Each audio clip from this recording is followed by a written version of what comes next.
Gramargov. Senator Curry, you might begin by moving Amendment 49. I move. You move? Yep. And you can speak to the group now. Sorry? You're going to speak to the group now. Okay. Thank you. Gramargov. Minister, this is about telecommunications masts. There's been a proliferation of telecommunications masts being erected in residential areas in recent years without any public notification or consultation. I have counted 30 applications for monopole communication masts in the Dublin 15 area of Fingal County Council since 2020.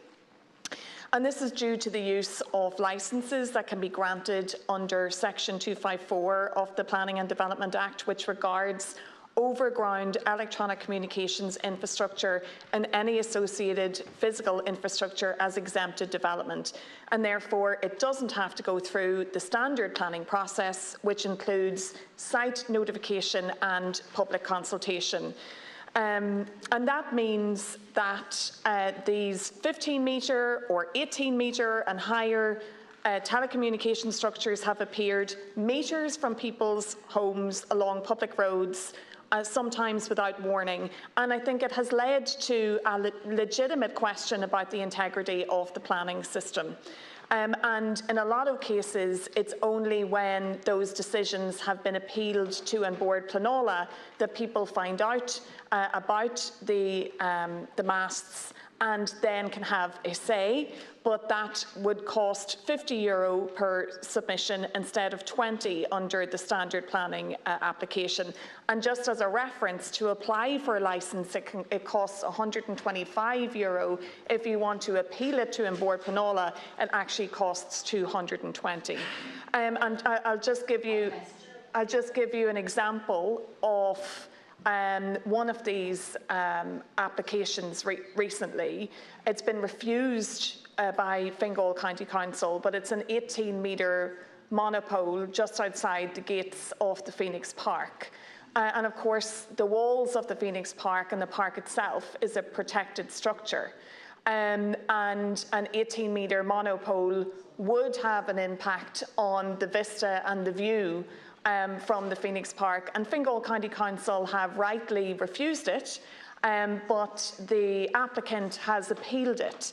And that's still being decided at the moment. But having gone through the instances in Dublin 15 where Fingal has refused and it has been appealed to An Bord Pleanála, in most cases the decisions are overturned and the applicant gets its application granted. So I completely accept that two things. One, that high quality, reliable mobile and broadband coverage is a strategic imperative for communities and for the state, for modern life, for the digital economy, for working from home, for communication. It's an essential service, and that is reflected in our national and international strategies, in our EU directives and statutory instruments. I also accept that our local authorities do their due diligence when it comes to the considerations that they make in relation to telecommunications masts. And they have to look at the proper and sustainable development of the area. They have to look at the local area plan, and they also have to look at road safety, obviously, because this is on the roadside. So we know that those necessary checks are taking place. But on the other side, Minister, I think we also have to be respectful to the public's right to information and access to public consultation as protected under the Aarhus Convention. And so therefore, that's why I'm submitting this amendment, because it does recognise the legitimate and necessary purpose of mobile and broadband communications infrastructure, but ensures transparency and a role for public scrutiny as to the particulars of that application and where that infrastructure goes. So it replicates exactly the same opportunity for public engagement as the standard planning code. But now it would, with this amendment, it would apply to telecommunications masts. Margaret, and Senator Victor Boyhan. Thank you, Cathaoirleach. Well, look, I stand to fully support this. Senator Curry has been very consistent about this issue for a long time in the Shannon. It makes absolute sense. There's a huge amount of unregulated telecom communications infrastructure around the country. I know my own local authority that I live in, Dunleary, Rathdown, there's been constantly a call for a strategic grid mapping of this infrastructure. We see it on roofs. We see of cases where churches litigation has been taken against parish churches to have the stuff taken off, internally and externally, made them protected structures. We see it on protected structures in state-owned buildings. There is no comprehensive, to the best of my knowledge, or certainly wasn't when I was on the council, a national grid, a national mapping exercise. There are health issues. Yes, we have to have critical infrastructure. Yes, we rely on the digital economy and all the issues and the networking. There are places along the coast where there are breaks in the system, but there has to be a strategic overview of it. And there are health issues. There are guidelines in relation to the placing of these telecommunications around schools, particularly around schools and younger children and people below the age of 14 and 15. The skull, the hardening of our human skull. There's been a huge amount of documentary and research on this, and this isn't sort of mad paranoia stuff. There are health concerns. The jury is still out on this. But the accumulative effect of this unregulated and clustered movement of systems needs to be mapped, and I think that's another day's work. It's something we need to look at. But there are serious health, and indeed the Green Party were long great advocates of a grid system so that we actually fully understand where it is. So physically there's the look of it, but there's also the planning issues and the health issues that we need to look at, and certainly we do not want to see them tagged on to protected structures, some of these quite ghastly looking things. And we know from a lot of research, from a lot of planning enforcement, that local authorities don't even fully know what's going on. And there are changes. I mean, I spoke to someone recently who said she woke up at 4 or 5 o'clock in the morning to a big hoist and a crane going up above a shop opposite her house. And when she complains to the planning authority, they knew nothing about it. So they're being done at certain times.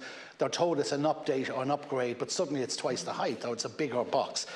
But what I also particularly like about Senator Curry's amendment here is the fact that there be a process that people can, that it can be documented. The planning authority shall acknowledge any submissions or observations as soon as they may be after receipt of same. And I think that's really, really important. But the cumulative effect is important. We recognise, as Senator Curry has, the digital economy and the realisation we have to use telecommunications, but it has to be done in a sensitive way. So I fully support and I commend you for this really important amendment. Thank you. Good. Senator Micheál Carrigy. I too would also like to support the amendment that has been put forward by Senator Curry. I think it's a common sense approach. I think all of us in our involvement in public life and even working in local authorities have come across where public reps and actually the public are not made aware of these licence applications. And when you look up what a section 254 on the Irish statute book, it lists what it is in relation to vending machines, town or landscape maps, hoarding, cables, wires, telephone, kiosks, or other appliances that are apparatus or structures which may be required. And hidden underneath that is these telecommunications structures. Like the 254s were a popular licence, particularly during COVID, where people had to apply for street furniture. But people were not aware, to be honest, that you could just apply for a licence to use public property, and that's a property owned by the public or under the tutelage of the local authority, to put up these telecommunication masts at no cost on public property, and not given the opportunity of the public, the people living in that area, and Senator Boylan has said, besides schools, next door to houses, without any opportunity to have a say at the time before a licence is given. And I've seen where actually local authority members weren't even notified that applications and licences were submitted in, so that they weren't able to tell their constituents. So I think it's a common sense approach needs to be taken. We represent the people. We have to give the people the opportunity to have their say. And I think using this licence system is an underhand and a way of companies that are making vast profits using public property to put up structures, to put infrastructure that is needed, yes, 100%, so that we have proper signals for our phones, but at no cost, but at no regard to the people living in the area. As I say, we've seen where masts have been put up next door to schools, houses, and I don't think it's acceptable. So I think I'd ask you that you would take on board the amendment that has been put forward by Senator Curry. I think it's a common sense approach. Thank you. Senator Mark Wall. We spoke last night about bread and butter issues in relation to our work as daily or as public reps, and this is another one as far as I'm concerned, and I applaud Senator Curry for putting this through.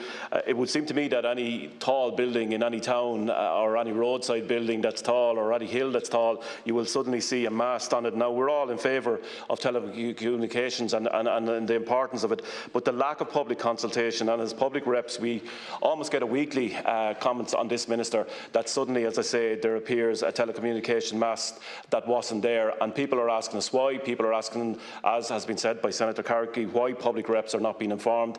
I think the amendment that's put down by Senator Curry allows the public to have their say. That's what we're asking here. That is what planning is all about, in my opinion, that the public can have their say. But this is a serious issue.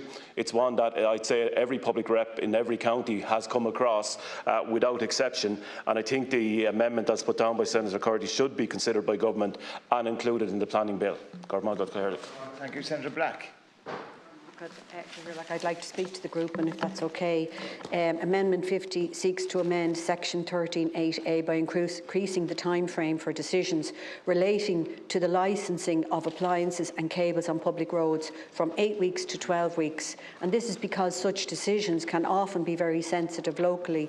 And Amendment 51 also seeks to amend Section 13(8)A and increases the timeframes for decisions following receipt of further information on licence applications in Section 13. Amendment 52 seeks to delete Section 13(8)B, which currently provides that where a planning authority fails to make a decision within the period referred to in paragraph A in relation to an application in respect of overground electronic communications infrastructure or any associated physical infrastructure, a decision of the planning authority to grant the licence shall be deemed to have been made on the day following the expiration of the period of 8 weeks from the date of receipt of the application, or the period of 4 weeks from the date of receipt of the applicant's response to a request for additional information.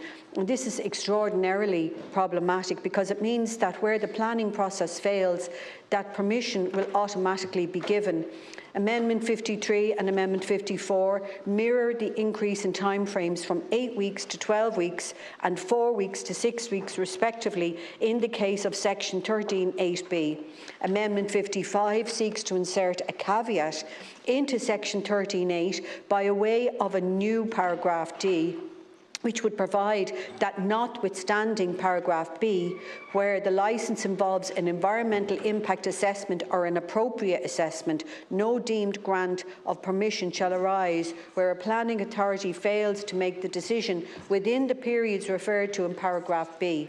Amendment 56 would insert a new subsection into Section 13, which would provide that any person may appeal the decision by a planning authority on an application for a licence, a continuation of a licence, a condition of a licence or a revocation of a licence under this section to the Commission, not later than 4 weeks from the date of the publication of the decision of the planning authority, and no payment of any fee shall be required for the making of such an appeal unless they are the applicant for the licence. So this simplifies the wording around appeals in subsection 9 and simply lists what can be appealed in one simple provision compared to the very complex and unclear wording, and also makes clear the publication requirements and that no fee is required on observations on the appeal unless you are the applicant for the licences. So we're talking here about infrastructure on the public road system, and we need to ensure effective public participation. Mr. Murphy. I support the sentiments expressed, particularly in relation to Senator Curry's amendment there. And there's no doubt about it, Catherine and Minister, there are issues around these particular type of masts. I see them in my own county. And the planning authorities decide, in terms of the licence, that they don't have to consult with the public. And all of a sudden, you know, people find that these structures are being erected. I know one man where he has a site, the edge of a village, right beside his business, and he finds out this massive telecommunications pole has now gone up on the edge of the footpath, but right in front of his site. And he has had no right to make an objection to this. And what people like that are looking for, the right, when the licence is being renewed, that at least they can make a case against those. And there are other places that could be put in the regions, you know. So I think it is an issue. It's a good amendment, and I think it's something we do need to deal with. Cormac. Senator Garvey, and then to the Minister, and then we'll come back to Yeah, I'd like to commend Senator Curry for this amendment. I think it often is the case that somebody in some office somewhere very removed from the situation at hand, we see these telecommunication things going up, and whether they're good, bad or indifferent or needed because of the lack of communication with the local communities, people always presume the worst about them. I've been to many public meetings about these, and sometimes the information isn't correct. But the last thing we need, as you see with everything else, is when you don't communicate with communities, that's when the imagination gets carried away. So I think we need to take this seriously, and it's easy for somebody who lives nowhere near the area to put them right back in the middle of a town or a village. But we have distant concerns of the people on the ground as well, and lack of communication is one of the biggest problems when it comes to these things, and it shouldn't be acceptable that they don't have to communicate with the community whatsoever before they put in these giant antennas. I mean, I'm sure they're needed for, we all want good mobile phone access and all those things, but if we need them, we need to put them in the best places and not be trying to split communities up, because that's the last thing we need. We want to keep communities and keep that infrastructure and that lovely social thread joined and not split because of bad decisions and decisions made by somebody in an office very far away. And, you know, lack of communication always leads to fear and sometimes fear-mongering, but we have to take that seriously and take it that people on the ground want to be informed and deserve to be informed. Gormagat. Senator Fitzpatrick. Yeah, Gormagat. Ciarán, and I want to commend Senator Hoey, and I would like to support Senator Hoey's Curry. I'm sorry. Senator Curry's amendment to the legislation. Minister, I would hope that we all recognise that we live in a world now of instant communications, and I believe everybody recognises the essential nature of telecommunications infrastructure. Like a lot of infrastructure, though, they're planned by engineers, and they're planned in an abstract way, and they're planned based on the optimum performance of the technology and the infrastructure.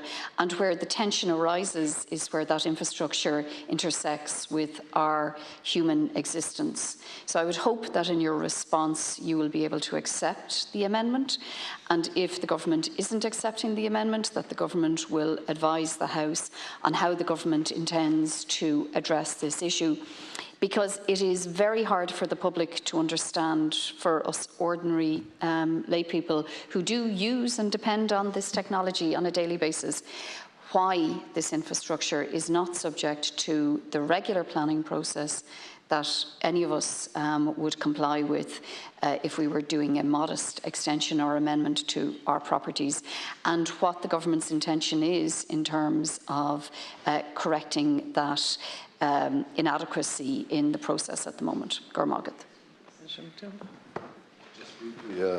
I support Senator Curry's amendment, and simply notifying the affected community or the affected, and it can be a very small community, where it's proposed to put a line of poles along the side of a road, or a new line of poles. I've experienced it myself in County Roscommon. Very reasonably, the broadband contractors notified the local housing, including myself, about their proposal to erect a third line of poles along our road. But I mean, it seems to me that people should be entitled to it as of right. There's some degree of notice in respect of what's happening in their community. And in my case, okay, it's a bit of a clutter, and it doesn't improve the view from my house. But I appreciate that my neighbours are entitled to it. But at least I was notified, and I think that we have to have a notification system. Thank you, Senator Cummins. Yeah, just briefly, Lasco here, commend my colleague, Senator Curry. She has been consistent on this matter. And I would like, Minister, in your response, as others have said, we understand the importance of the infrastructure. And if it's not Senator Curry's amendment, perhaps it is something that you can take upon yourself to bring back at report stage that would adequately address the balance between the importance of the infrastructure and the right of the community in order to have their say on any infrastructure being erected in their area. So I think it's really welcome that Senator Curry has brought forward the amendment that has given us the opportunity to be able to tease it out here today, Minister, and look forward to your response. Minister, we'll go to you. Lasker Hirlig, and before I speak to the note specifically on the amendments, I accept the points raised by all the senators on this. It is something we all have concerns, and our own constituents bring those concerns to us, and those issues around visual impact, perceived health implications.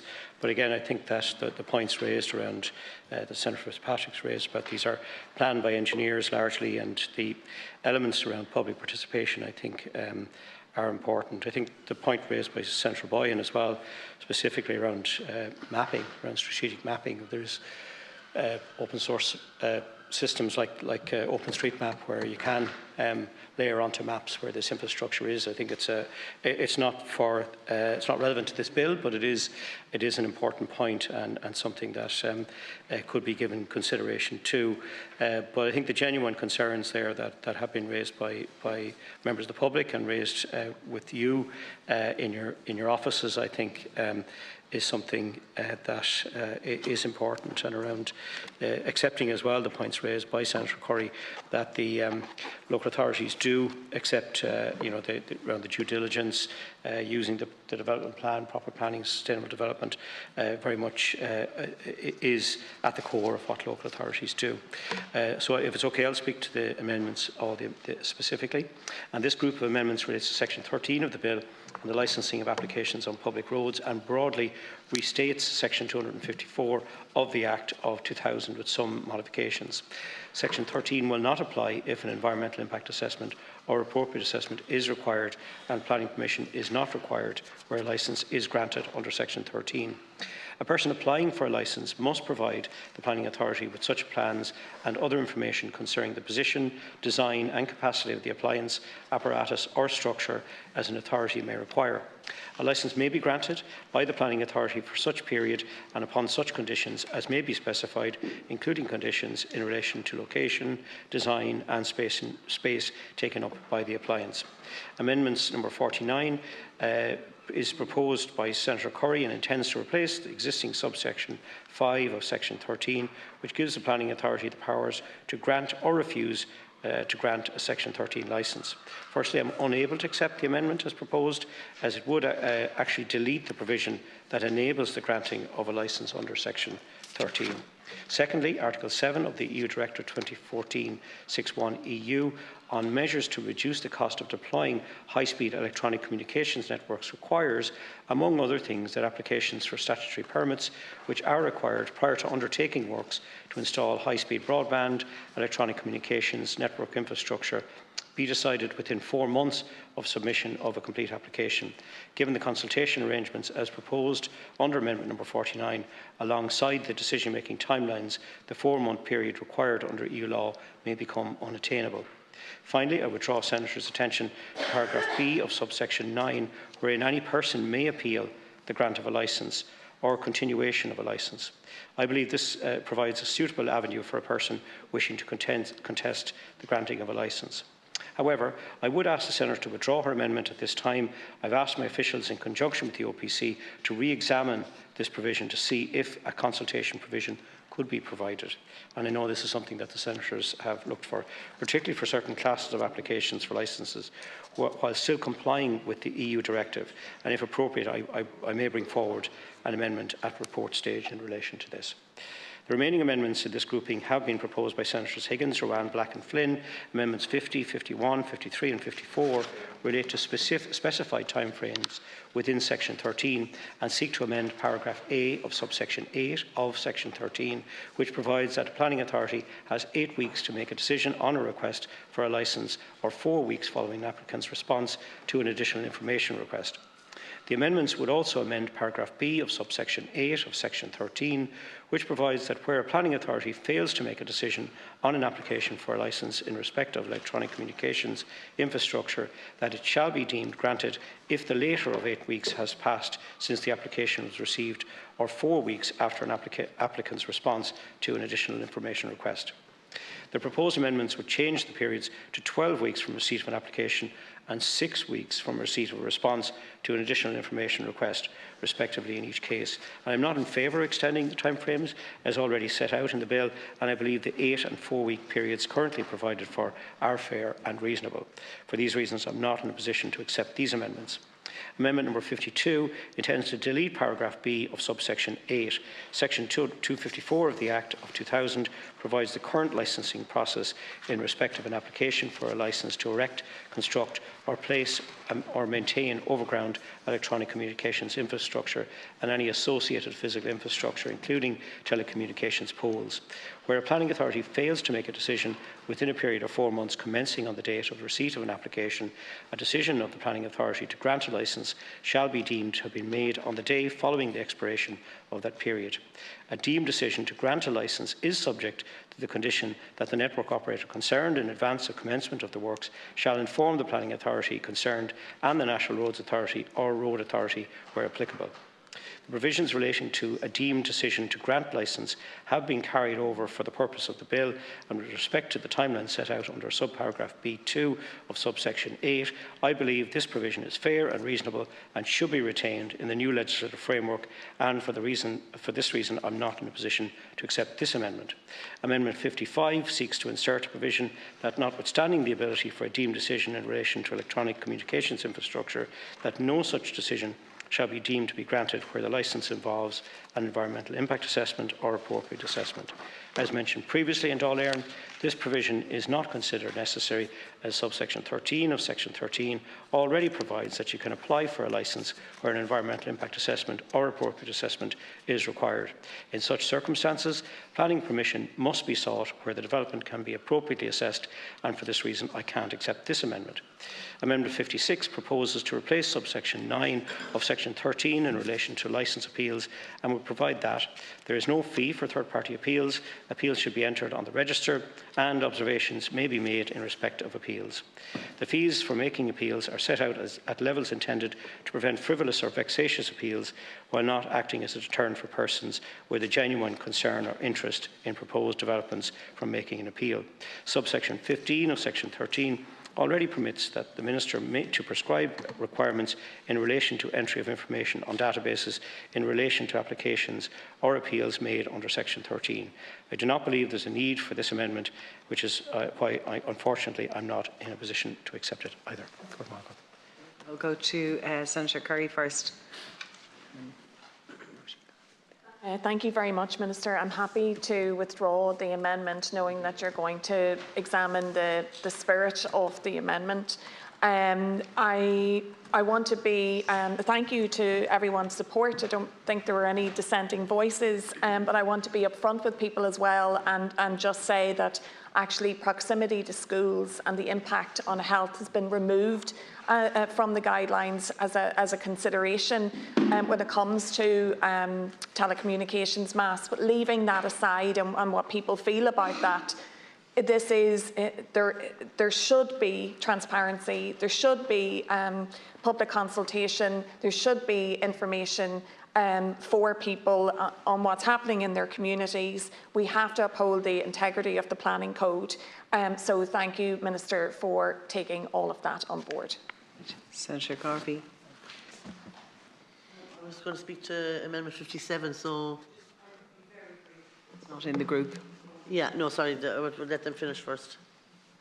I'm just disappointed, Minister, that these amendments won't be accepted. They're very, very simple, basic amendments. And I have to say, I suppose, given the serious concerns that we heard from everybody here this morning, I just feel very disappointed that these amendments won't be accepted. And I hope going forward, Minister, that you know, that you will be open to some of the amendments, because they seem to be everything seems to be getting rejected here at this point, and we've put a phenomenal amount of work into this bill, and it feels like nothing has even been, you know, looked at or even addressed. So it's just all very disappointing, I have to say, Minister. And maybe going forward there might be something that you will consider in our amendments.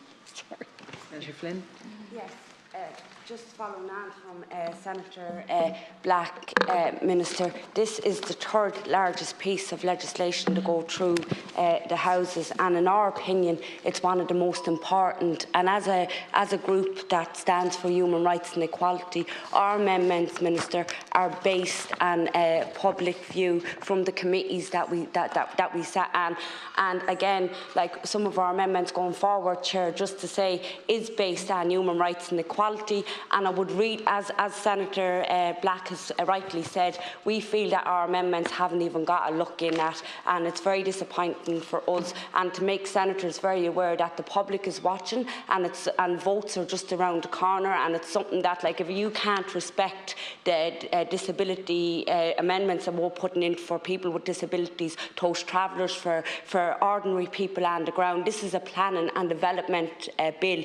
And my mother used to say, Lord mercy upon her, never take on a job you can't handle, and it looks like this piece of legislation is something that we're going to keep going back to. If you're going to do a job, we have to do it right. So really, I would really urge you, Minister, and I know you're the right Minister here today when it comes to human rights and equality, and to our fellow senators on the human rights and equality, and especially our amendments today around traveller accommodation. Thank you. Senator Higgins. And I'll be very brief. The reason I suppose we're speaking is Senator Curry outlined concerns and the fact that actually things have been moving in the wrong direction, where things have been concerns like health concerns and stuff have been kind of taken out of the piece.